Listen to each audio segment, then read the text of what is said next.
जब भी सेल हुआ करती है, हाँ जब भी सेल, कवि की पंक्तियां हैं मुझे याद आ गई। जब भी सेल हुआ करती है हर फीमेल दुआ करती है, फूफा तो बदनाम है केवल असली खेल बुआ करती है।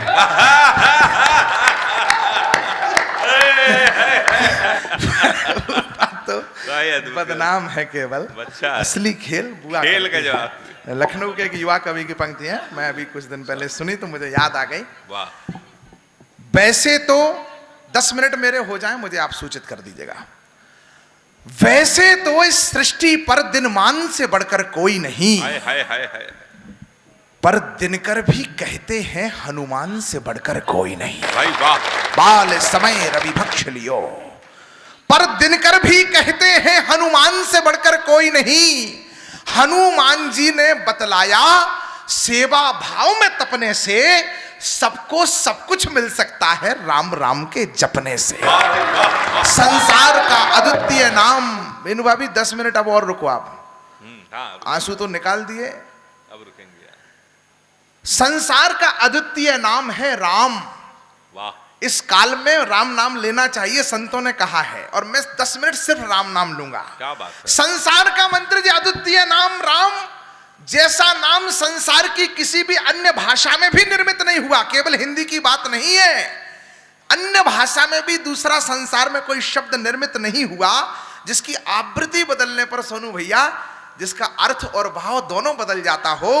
एक बार कहो राम तो संबोधन है, 2 बार कहो राम राम तो अभिवादन है, 3 बार किसी घटना पर निकल जाए राम राम राम तो संवेदना है विजय भैया, बार बार कहो तो संकीर्तन है, कहते रहो तो साधना है। साधना की निरंतरता हो जाए तो सिद्धि है, और राम नाम की सिद्धि मिल जाए तो इस जिंदगी की सार्थकता है। अभी भी तालियां कम रह गई तो फिर कह रहा हूं, प्रातः हुई तो राम राम, प्रातः हुई भारत के प्रभात का प्रथम स्वर है राम राम।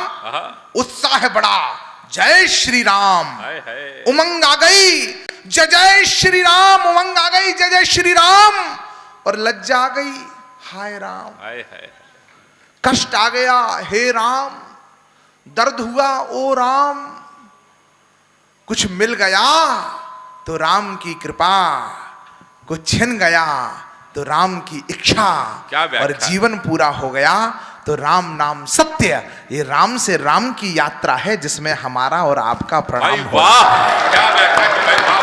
यह यात्रा है दिग से दिगंत की, यह यात्रा है आदि से अनंत की, यह यात्रा है भक्त से भगवंत की, यह यात्रा है राजा से एक संत की, यह तीर्थ से धाम की यात्रा है, यह पुण्य पावन नाम की यात्रा है, यह काम से निष्काम की यात्रा है। अगली पंक्ति आप समझ जाएंगे तो आपका आनंद आ जाएगा।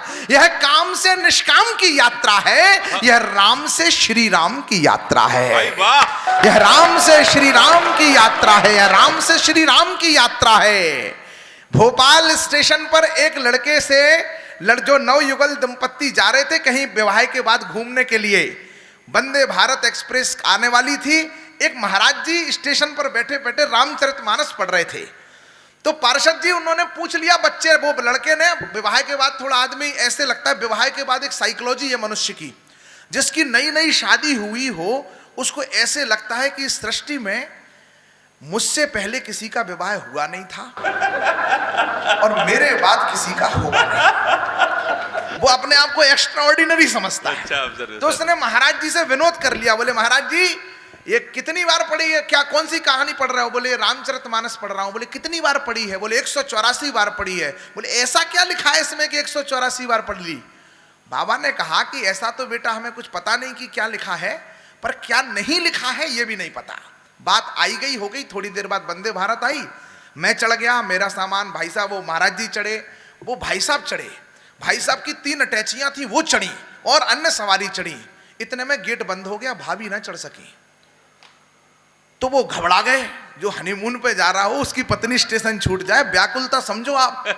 तो वो चैन ढूंढ रहे थे, नई ट्रेन है तो चैन ढूंढ रहे थे, तो बाबा जी ने उन्हें पकड़ लिया। बोले बेटा तुम मुझसे पूछ रहे थे कि इस कहानी में क्या लिखा है, इस पोथी में, तुमने ये पोथी बेटा पढ़ी होती तो तुम्हारी पत्नी स्टेशन पे ना छूटती। अब आपकी तालियां महाराज जी के जवाब पर आए। उन्होंने कहा महाराज जी ऐसा क्या लिखा है उसमें? बोले इस कहानी में लिखा है सिया चढ़ाए चढ़े रघुराई। हाय हाय बरुआ सागर वालों, आप कितने प्यारे हो। पहले सिया जी को चढ़ाया जाता है, बहुत अच्छा, फिर राम जी चढ़ते हैं। हाय हाय है क्या मत पूछना, एक बच्चे ने पूछा था क्या है इस कथा में, मत पूछना 90 सेकंड की राम कथा सुनाता हूं। ये तो साक्षात मंसल माता का दरबार है, यहाँ तो बड़ी बड़ी भागवत राम कथाएं आप बड़े सब लोग मिलके कराते हैं, लेकिन मैं 90 सेकंड की राम कथा सुनाता हूं आपको, जिसके लिए मेरी पहचान है और इसमें मेरी नहीं है। सो सब तब प्रताप रघुराई, नाथ न कछु मोरी प्रभुताई। राम जी से प्रार्थना करी थी कि युवान पीढ़ी 9 दिन कहां सुन पाएगी आपकी कहानी कथा को, इसको कुछ छोटा करके मुझे सामर्थ्य दो। सच में मैंने भगवान से 1 वर्ष तक मांगा, तब प्रभु ने झोली में कुछ एक कविताएं पंक्तियां डाली। तो मैं बस वो कहता हूं बच्चों से, युवाओं से, कॉलेजेस में जा रहा हूं, आजकल उड़ीसा में 5 दिन के लिए जा रहा हूं और सबसे कह रहा हूं कि वाल्मीकि तुलसी और कम्मन की वाणी में सारा सार समाहित है सरयू के पानी में। सतयुग से कलयुग तक समस्याएं भिन्न, किंतु सबका हल मिलेगा तुम्हें राम की कहानी में। सबका हल मिलेगा तुम्हें राम की कहानी में। आप लोग चिंतित हैं, तमाम लोग चिंतित हैं, जनसंख्या असंतुलन हो रहा है, आगे भविष्य क्या होगा। 1-2 बच्चे पाकिस्तान के थे, अभी भोपाल में एक बड़ा कार्यक्रम हुआ था कोई, तो उसमें आए थे वो कराची से। भोपाल स्टेशन पर चर्चा कर रहे थे कि हमारी संख्या इतनी हो गई, इतनी हो गई, इतनी और यहां हो जाए तो बस काम बन जाए। मैंने कहा बेटा इतिहास की 3 घटनाएं याद कर लेना, मैं वहीं था। मैंने कहा 3 घटनाएं याद करना। बाबा तुलसी से अकबर ने कहा था कि तुम हमारे दरबार के मनसबदार बन जाओ। बाबा ने एक दोहा सुनाया था, हम चाकर रघुवीर के लिखो पटो दरबार, तुलसी अब का होएंगे नर के मनसबदार। तो बाबा को गिरफ्तार कर लिया, कौन छुड़वाता उस समय, कोई नहीं था। फिर भी बाबा छूटे। हनुमानगढ़ी पर 4 बम लगाए थे आतंकियों ने, 3 तो हमारे एटीएस ने डिफ्यूज कर दिए, चौथा तो मिल ही नहीं रहा था। तो मंदिर की मुडेर पर, आपने वेब सीरीज देखी है, कोई बैठा उसको तोड़ रहा था। अब 4 पंक्तियां सुनिए, सनातन का प्रवक्ता और दुनिया से उठती हुई वो आवाजें कि हमारी संख्या बढ़ रही है। तो मैंने कहा कि रहने वाले गिरी कंदरा के अंदर भी लड़ जाते हैं, आतुर होकर ये धरती और अंबर भी लड़ जाते हैं। संख्या बल पर धर्म मिटाने के मंसूबे काले सुन, यहां धर्म की रक्षा हेतु बंदर भी लड़ जाते हैं। यहां धर्म की रक्षा हेतु बंदर भी लड़ जाते हैं। जिस लोक में जन्मोगे उस लोक में मर जाओगे।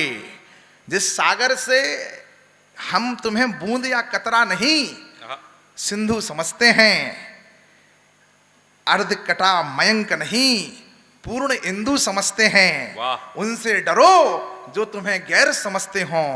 हमसे क्या डरना, हम तो तुम्हें हिंदू समझते हैं। क्योंकि परिधानों के रंग अलग तो पर चरखे तो हैं एक हमारे, हाँ पूजा के ढंग अलग पर पुरखे तो हैं एक हमारे।